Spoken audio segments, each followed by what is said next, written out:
Well, a warm welcome to you and welcome again in joining us at our channel.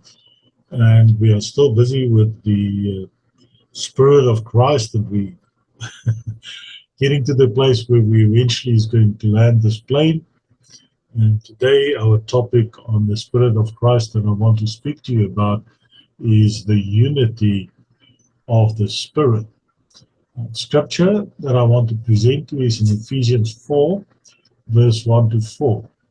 It says, I, therefore, the prisoner of the Lord, beseech you to walk worthy of the calling with which you were called, with all lowliness and gentleness, with long-suffering, bearing with one another in love, endeavoring to keep the unity of the Spirit in the bond of peace. There is one body and one Spirit, just as you were called in one hope of your calling. Also want to refer to you 1 Corinthians 12, verse 4, as well as with the verses 11 and verse 13. It says, there are diversities of gifts, but the same Spirit. Verse 11.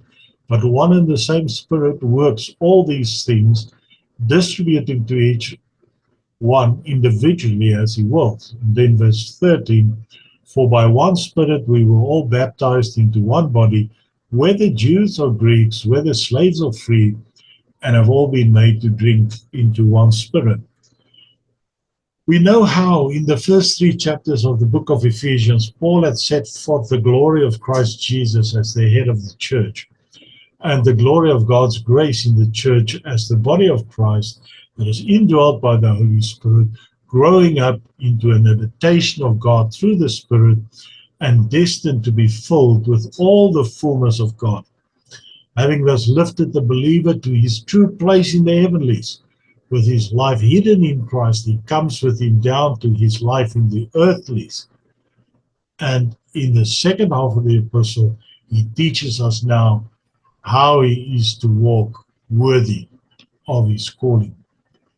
And the first lesson that Paul has to give us in regards to this life and walk on the earth in Ephesians chapter 4, verse 1 to 4, it rests on the foundation and the truth that the Holy Spirit has united him not only to Christ in heaven, but also to Christ's body on the earth.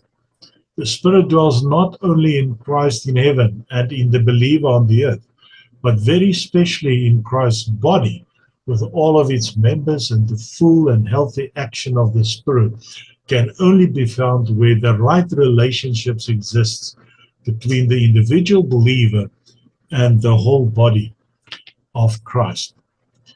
Our first care in this holy walk must be, therefore, to give diligence to that unity of the Spirit, and that we make sure that it's maintained and stay intact. Where this unity of the one Spirit and one body is fully acknowledged, the cardinal virtue of the Christian life will be lowliness and meekness, as we see reflected in Ephesians chapter 4, verses 2 and 3, in which each would forget and give up self for others amidst all differences and shortcomings, and all would forbear one another in love. You see, in this manner, we see that the new commandment would be kept, and that the Spirit of Christ, the Spirit of love, sacrificing itself wholly for others, would have free scope to do and to fulfill his work.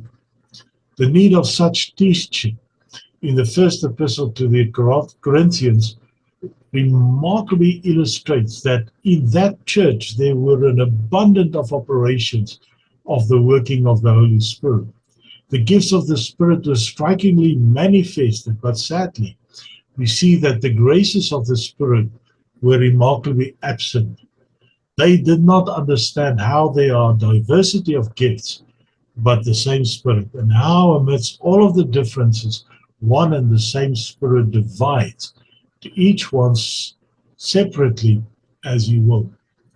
They understood how all had been baptized in one Spirit into one body, and all were made to drink from one Spirit. But they failed to know and understand that the more excellent way, and that the chief of all the gifts of the Spirit, is the love that seeks not its own, and only finds its life and its happiness in others.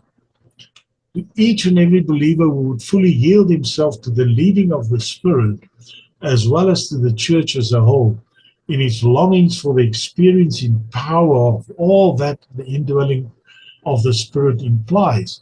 The unity of the Spirit is a truth that carries rich spiritual blessings. We need to have a deep reverence for the work of the Holy Spirit within us.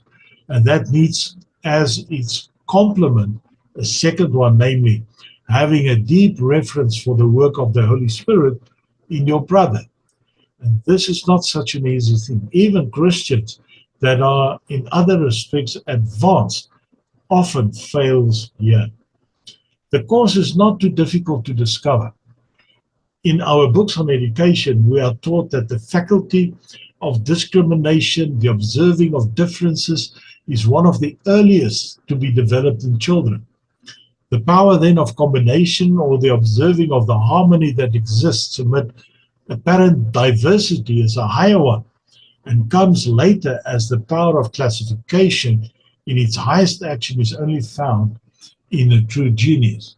This lesson finds its most striking exemplification in the Christian life and the church. It needs very little grace to know where we differ from other Christians or churches, to contend for our views, or to judge their errors in doctrine or in conduct. But this indeed is grace, where amid conduct that tries or grieves us, or teaching that appears to us unscriptural or hurtful, we always give the unity of the Spirit the first place, and have faith in the power of love to maintain the living union amidst outward separation. Keeping the unity of the Spirit is God's command to every believer.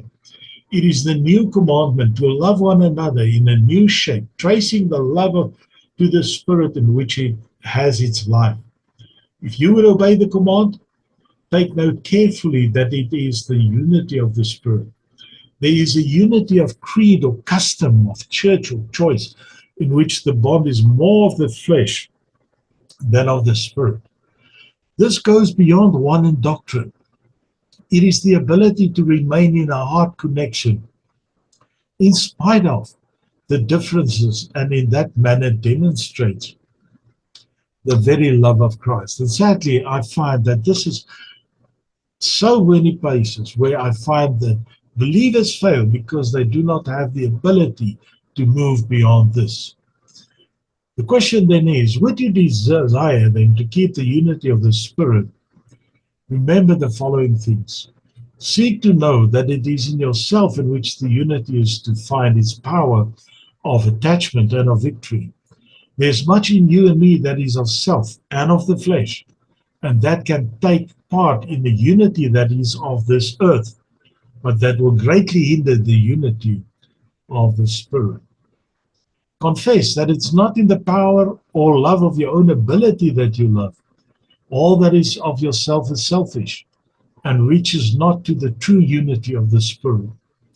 Be very humble in the thought that it is only what is of God in you that can ever unite with what appears displeasing to yourself. Rejoice in the thought that there is indeed in you that which can conquer self and love even that seems unloving. Study also to know and to prize highly what there is in your brother with which you can be united. In the same manner as in you, so there is also in him the hidden seed of the divine life, surrounded by much that what is still carnal and often is very trying and displeasing to us. You see, it needs a heart of humility in the knowledge of how unworthy we ourselves are, that we must be ready to, in great loving kindness, to excuse our brother. For this is also what Jesus did on the last night. If we look at Matthew 26, verse 40 to 43, it says, Then he came to the disciples and found them sleeping and said to Peter, What, could you not watch with me 1 hour? Watch and pray, lest you enter into temptation. The spirit indeed is willing, but the flesh is weak. And then in verse 42 it says, Again a second time he went away and prayed, saying, O my Father, if this cup cannot pass away from me unless I drink it, your will be done. And he came and found them asleep again, for their eyes were heavy. Guys, it requires from us, from you and me, to look persistently at what there is in our brothers of the image and of the Spirit of the Father. We must estimate and evaluate our brothers, not by what he or she is in himself or herself, but what he is in Christ Jesus. And as you feel how the same life and spirit which we owe also to the free grace we have received is in your brother too. As a result, the unity of the Spirit will triumph over the differences and the dislikes of the flesh. The Spirit in you will acknowledge and meet the Spirit in your brother, and they will bind you in the unity of a life that is from above. We need to keep this unity of the Spirit in the active exercise of fellowship with one another. The bond between the natural members of my body is surely living and real, and is maintained by the circulation of the blood and the life that it carries. If we look at 1 Corinthians 12:13, it tells us, "For by one Spirit we are all baptized into one body, whether Jews or Greeks, whether slaves or free, and have all been made to drink into one Spirit." There's one body and one Spirit, and the inner union of life must find its expression and be strengthened in that manifested communion of love. Cultivate intercourse not only with those who are of one way of thinking and of worshiping with yourself, lest that unity manifested be more in the flesh than in the Spirit. Study in all of your thoughts and judgments of other believers to exercise the love that thinks no evil.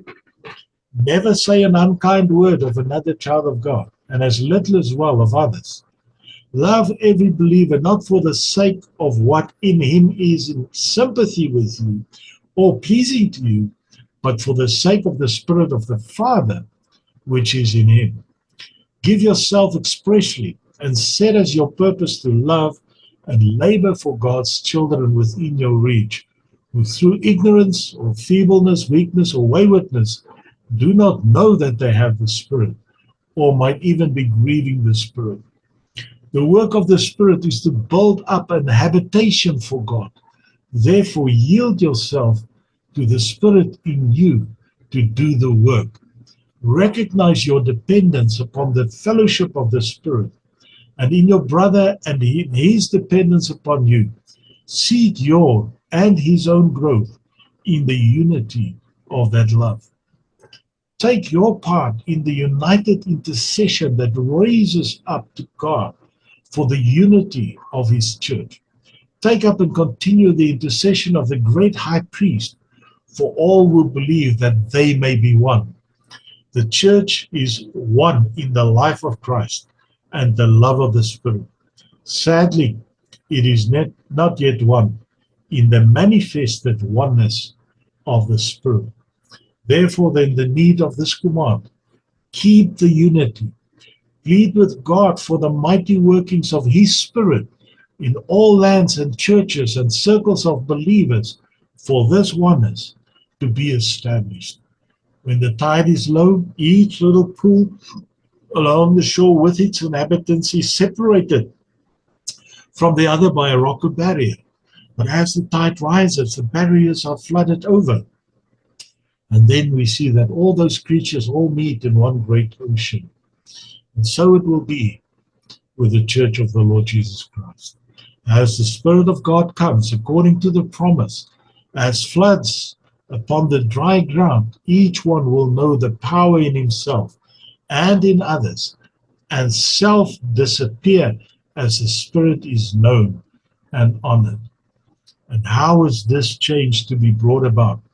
And the time quickened for the prayer of Jesus to be fulfilled in John 17, verse 23, where it says, I and them, and you and me, that they may be perfect in one, and that the world may know that you have sent me and have loved them as you have loved me. Guys, let each of us begin with himself. Resolve in this moment, even now, that this shall be the one mark of your life, the one proof of your sonship, the having and knowing of the indwelling Spirit. If you are to unite not with what pleases you or what is in harmony with your way of thinking and acting, but with what the Spirit in you sees and seeks in others, you must have come to that place where you've given yourself entirely up to His way of thinking and acting. And then, if you do this, He must have the mastery, the rulership of your whole being. You need to abide in the living and never ceasing consciousness that He dwells within you. You need to pray unceasingly that the Father may grant you, according to the riches of His glory, to be strengthened with might by His Spirit in the inner man. It is in the faith of the triune God, the Father giving the Spirit in the name of the Son, and the Spirit dwelling within you. It is in this faith, brought into adoring exercise at the footstool of God's throne.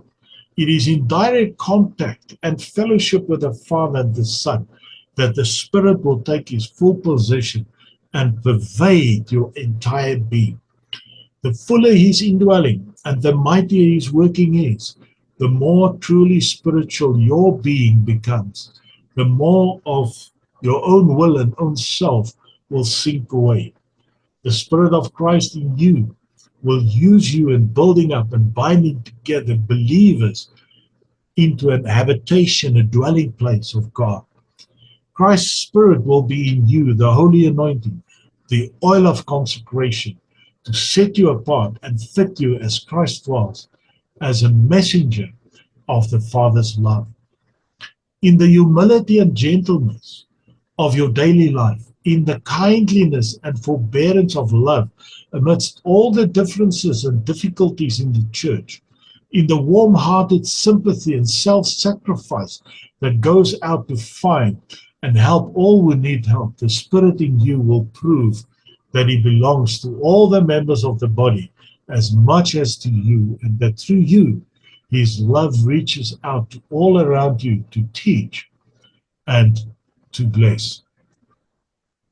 Lord Jesus, we beseech you today that you will draw your people in a united prayer to the footstool of the Father, to your throne of glory, from where you give your Spirit to reveal your presence to every believer as being present in all. Oh Lord, our cry this morning is that you will fill us with your Spirit, and that we shall be one in spirit and one in body. In Jesus' name we pray. Amen and amen.